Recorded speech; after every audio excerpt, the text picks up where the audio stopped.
இன்னும் நன்றாக சுத்தமாக நீங்கள் தேடினீர்கள் என்றால் போலீசார் உங்களுக்குள்ள ஆளுக்கு 100 ரூபாய் போட்டு எங்களுக்கு கொடுத்து விட்டு போவீர்கள். அப்படிப்பட்ட ஆட்கள் நாங்கள்.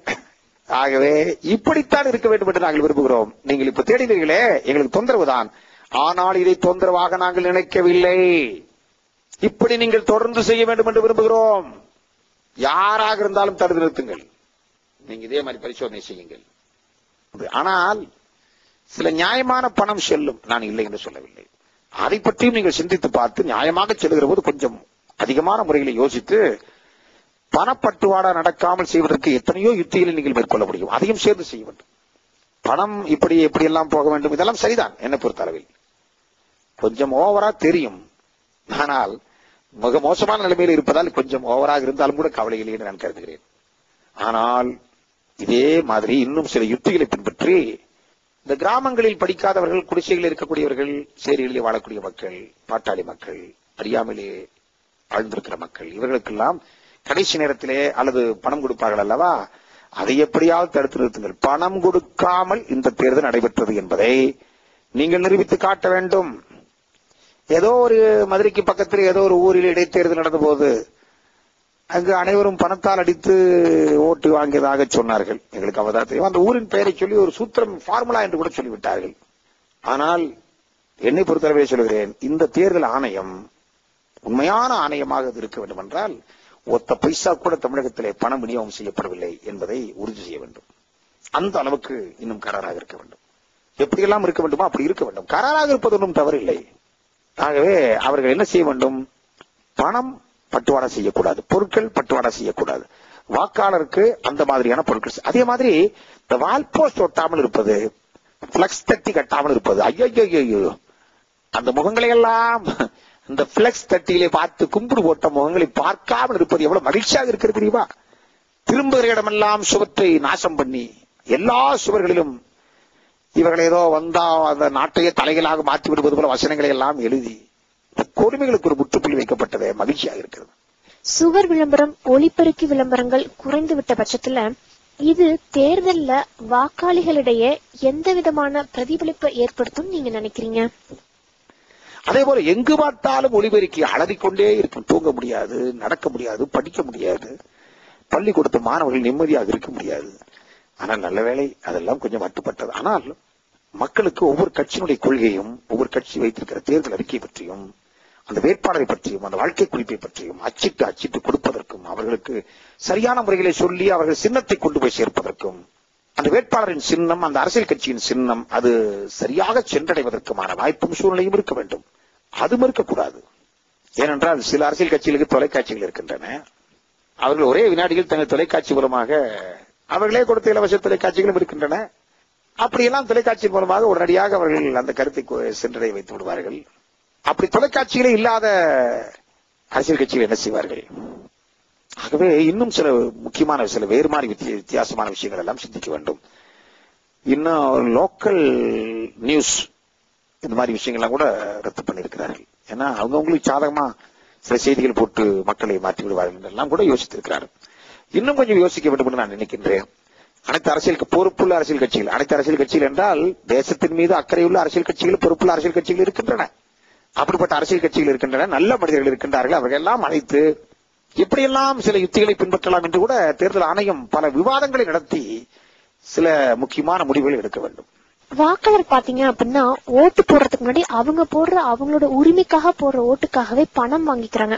அந்த மாதிரியான வாக்காளர்கள் ஓட்டுக்கு பணம் பெறுவதை தேர்தல் ஆணையம் தடுத்து நிறுத்திவிட முடியும் அப்படின்னு நீங்க நினைக்கிறீங்களா ஐயா?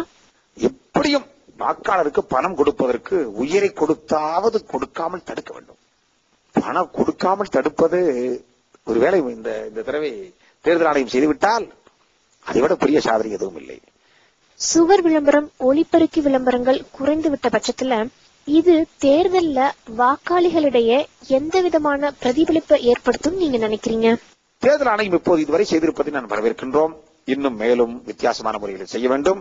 அதே சமயத்தில் அந்த வேட்பாளரை பற்றியும், அந்த அரசியல் கட்சிகளை பற்றியும், அவர்கள் வாழ்க்கை குறிப்பை பற்றியும், அந்த சின்னத்தை பற்றியும் வீடு வீடாக எடுத்துச் சென்று வித்தியாசமான முறைகளை சொல்லி அவர்கள் புரிய வைப்பதற்கான வாய்ப்பு, அப்படி சின்ன சின்ன கூட்டங்கள் நடத்தி சொல்வதற்கான வாய்ப்பு, இவற்றையெல்லாம் அளிக்க வேண்டும். அப்புறம் பாத்தீங்க அப்படின்னா பிளக்ஸ், பேனர் இந்த மாதிரியான விஷயங்களுக்கு தடை செஞ்சிருக்காங்க. அப்போ இந்த பிளக்ஸ், பேனருக்கு தடை செஞ்சதெல்லாம் அந்த தொழிலை நம்பி இருக்கிறவங்களுக்கு ஒரு இடைஞ்சலா இருக்கும் இல்லைங்களா ஐயா? கொடி கூட கட்டக்கூடாதுன்னு சொல்லிவிட்டார்கள். எவ்வளவு மகிழ்ச்சியாக இருக்கிறது. எங்கு பார்த்தாலும் கொடிகள். அது ஒருவேளை இந்த கொடி தயாரிக்கக்கூடிய, இந்த துணி தயாரிக்கக்கூடிய வியாபாரிகள் வேணும் வருத்தப்படலாம். அதே மாதிரி பிரஸ் வைத்திருக்கக்கூடியவர்கள் வருத்தப்படலாம். லித்தோ பிரஸ் வைத்திருப்பவர்கள் வருத்தப்படலாம். ஆனால் அவர்கள் வருத்தப்பட பண்ணலாமே தவிர தேசம் மகிழ்ச்சியாக இருக்கிறது. ஆகவே ஒழுக்கமாக, நேர்மையாக, கட்டுப்பாடாக, உண்மையாக தேர்தல் நடந்தால் அது ஜனநாயகம் பாதுகாக்கப்படும். அதற்கு இந்த தேர்தல் ஆணையம் மேலும் இப்போது செய்து வருவதை போல இன்னும் வித்தியாசமான முறைகளை சிந்தித்து இறுதி கட்டம் வரை பதிவு செய்கின்ற கடைசி 13ஆம் தேதி கடைசி வினாடி வரை இன்னும் இன்னும் இன்னும் நிறைய வித்தியாசமான விஷயங்களை செய்து வெறும் வீர தீர செயல் செய்வதற்காக மட்டுமல்ல, வேகமும் இருக்க வேண்டும், விவேகமும் இருக்க வேண்டும், மக்களுக்கு தொந்தரவும் இருக்கக்கூடாது, அதே சமயத்தில் மக்களுக்கு விழிப்புணர்வும் ஏற்பட வேண்டும், தப்பும் தவறும் நடக்கக்கூடாது, அதே சமயத்தில் மக்களுக்கு சென்றடைய வேண்டிய செய்திகள் முறையாக சென்றடையவும் வேண்டும் என்ற அடிப்படையிலே தேர்தல் ஆணையம் செய்ய வேண்டும் என்று நான் கருதுகின்றேன். தேர்தல் தினத்தை பற்றிய உங்களோட கருத்து? 13ஆம் தேதி காலையில் தீபாவளி, பொங்கல் இது மாதிரி அல்லது கிறிஸ்துமஸ், ரம்ஜான் இது போன்ற நிகழ்ச்சிகள் இருக்கிறது அல்லவா, அது மாதிரி நாளை வாக்குப்பதிவு. அதற்கு நாம் அனைவரும், வீட்டுள்ள அனைவரும், வாக்காளர்களாக உள்ள அனைவரும் வாக்குப்பதிவு செய்வதற்காக வாக்குச்சாவடிக்கு செல்ல வேண்டும் என்ற உணர்வோடு வாக்குச்சாவடிக்கு நீங்கள் புறப்பட வேண்டும். அதற்கு இப்போதிருந்தே நீங்கள் ஆயத்தமாக வேண்டும், மனதை தயார்படுத்திக் கொள்ள வேண்டும். ஒரு சாதாரண வெண்டைக்காய் நாம் போய் கடைகளிலே வாங்க வேண்டும் என்றால் 4 வெண்டைக்காய் அந்த முனைகளை அப்படியே உடைத்து பார்க்கிறோம். வெண்டைக்காய் முனைகளை கொஞ்சம் லேசா உடைந்து விட்டால் அது பிஞ்சாக இருக்காது, வளைந்தால் அது முற்றியது. அது உடைத்தும் வளைத்தும் பார்த்து விட்டு இது வேண்டாம் என்று ஒதுக்குகிறோம். ஒரே ஒரு வேளை சாப்பிடுகிறோம், துளி உண்டு சாப்பிடுறோம். அந்த சாப்பாடு சாப்பிடுகிற வெண்டைக்காய்க்கு இவ்வளவு தூரம் நீங்கள் ஆராய்ச்சி செய்கிறீர்களே, ஒரு கத்திரிக்காய் வேண்டும் என்றால் அதை அழுத்தி பார்த்து பிஞ்சா முற்றியதா என்று நசுக்கி பார்க்கிறீர்களே. 5 ஆண்டு காலத்திற்கு இந்த தொகுதியை ஒப்படைக்கக்கூடிய வேட்பாளர் எப்படிப்பட்டவர் என்று ஆய்வு செய்ய வேண்டாமா? அந்த வேட்பாளர் சார்ந்திருக்கிற அரசியல் கட்சி எத்தகைய கொள்கையுடையது என்று ஆராய்ச்சி செய்ய வேண்டாமா? எல்லோரும் வாக்களியுங்கள், நல்லவர்களுக்கு வாக்களியுங்கள் என்று சொல்லுகிறார்கள். எனக்கு அப்படியெல்லாம் சொல்லுகிற போது சில பேர் கேட்கிற கேள்வி என் காதிலே விழுகிறது. எல்லோரும் வாக்களியுங்கள் என்று சொல்லுகிறீர்கள், அது சரி, நல்லவர்களுக்கு வாக்களியுங்கள் என்று சொல்லுகிறீர்களே, நிற்பவர்கள் நல்லவர்கள் என்று நீங்கள் யாரை சொல்லுகிறீர்கள் என்று கேட்கிறார்கள். நல்லவர்கள் என்றால் எப்படி சொல்லுகிறீர்கள் என்று கேட்கிறார்கள்.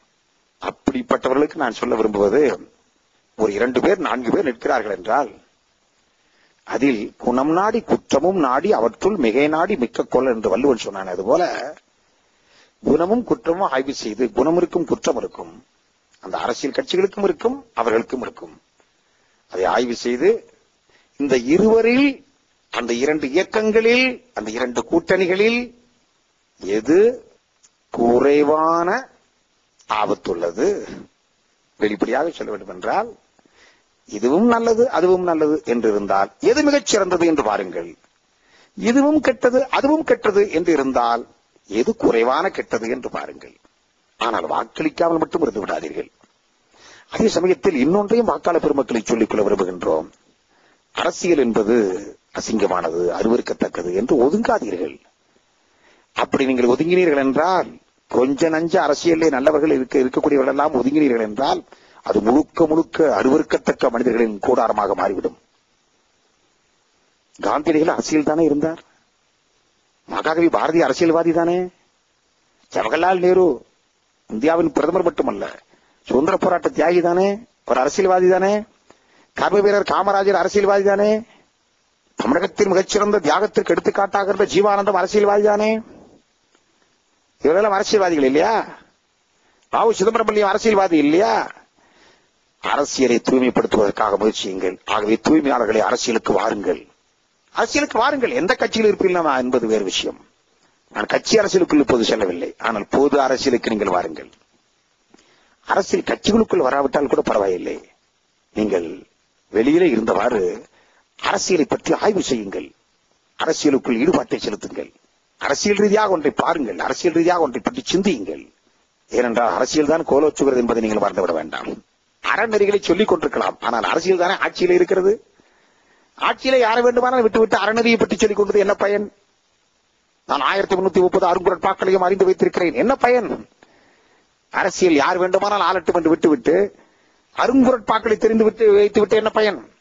ஆகவே நீங்கள் 13ஆம் தேதி கண்டிப்பாக வாக்களிக்க வர வேண்டும். அதற்கு முன்பு இப்போது இருந்தே நடுநிலையோடு பொதுவான முறையில்